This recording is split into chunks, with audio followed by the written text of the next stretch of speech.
Every day it seems that the death toll jumps quite significantly here in Sumatra. More than 700 people have been killed as a result of these landslides and flash floods that were triggered by heavy rain last week, as well as Cyclone Senyar.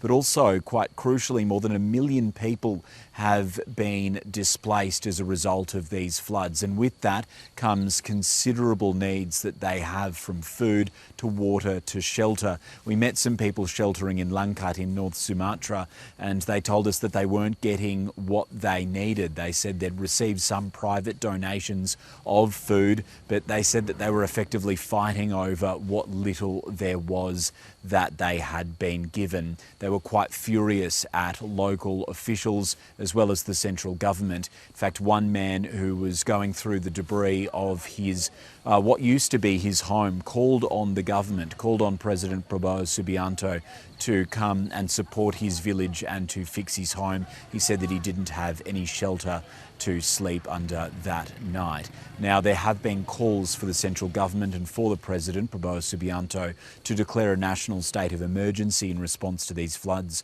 which would give effectively greater ability and also more funding for this response. Although he has resisted calls to do so, he told the people of Indonesia that the government did need to respond to the impacts of climate change.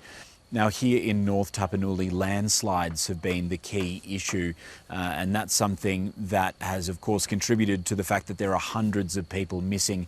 Many of them are feared dead under debris. We've seen search and rescue officials that have been using heavy machinery to dig through enormous amounts of muck, mud and other debris, trying to search for survivors, but most likely pulling out bodies. There are many communities who are still isolated, and Indonesia's Disaster Management Service says that it's prioritising supply drops by air as well as by sea. Of course, now there is access that is improving around the island, which is really revealing the true scale and the sheer enormity of this disaster.